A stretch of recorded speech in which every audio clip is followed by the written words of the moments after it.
এইভাবে চিকেন ফ্রাইটা তৈরি করলে এত বেশি মজার হয়, একেবারে ভিতর পর্যন্ত মশলাটা ঢুকে আর বাইরের লেয়ারটাও অনেক বেশি ক্রিস্পি হয়। আমি বাসায় যখনই চিকেন ফ্রাই তৈরি করি এই রেসিপিতেই বানাই, আর আমার বাসার সবাই অনেক বেশি পছন্দ করে।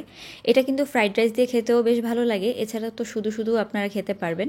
আর চিকেন ফ্রাইটা বানানো কিন্তু একদম সহজ, বাসায় থাকা সব উপকরণ দিয়েই আপনারা বানাতে পারবেন।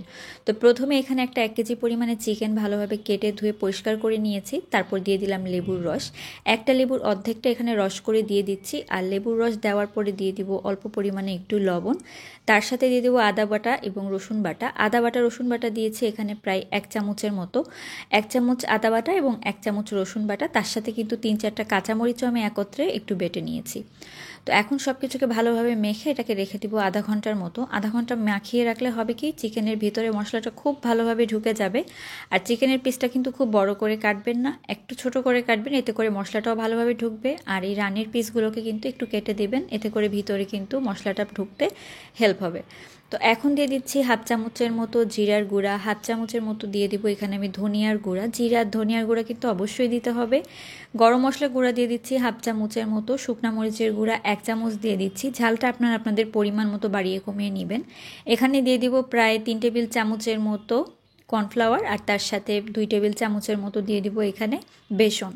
একটুখানি দিয়ে দিচ্ছি এখানে বিট লবণ, বিট লবণটা কিন্তু অবশ্যই দিতে হবে। আর দিয়ে দিব 1 প্যাকেট ম্যাগি মশলা। তো ম্যাগি মশলা না থাকলে আপনারা চাট মশলাও দিতে পারেন, তবে ম্যাগি মশলা তো হাতের কাছে সবারই থাকে। টক দই দিয়ে দেবো এখানে 3 টেবিল চামচের মতো। টক দইয়ের পানিটা একেবারে ঝরিয়ে নিতে হবে, এতে করে হবে কি এই চিকেন ফ্রাইটা করলে একদম পানি ছেড়ে দিবে না বা মাখিয়ে রাখার পরে। তো এইভাবে মাখিয়ে কিন্তু রেখে দিতে হবে আরও আধা ঘন্টার জন্য। টোটাল 1 ঘন্টা সময় নিয়ে এটাকে রাখবেন। আর একটু বেশি সময় যদি আপনাদের হাতে থাকে, এই চিকেন ফ্রাই খেতে কিন্তু আরও বেশি টেস্টি হবে।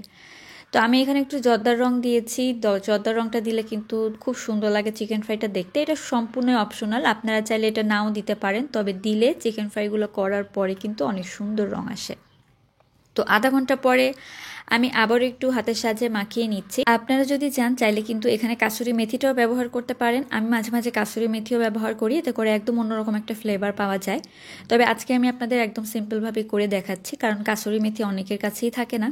কাসুরি মেথি হচ্ছে একদম শুকনা মেথি পাতার গুঁড়া, সেটা দিলে অনেক রান্নায় কিন্তু খেতে ভালো লাগে। তো এখন ডুবো তেলে এই চিকেনগুলোকে ভেজে নিতে হবে। তো চিকেন ফ্রাই করার সময় অবশ্যই একটা জিনিস লক্ষ্য রাখবেন, সেটা হচ্ছে প্রথমে চুলার জালটা কিন্তু বাড়িয়ে দিবেন।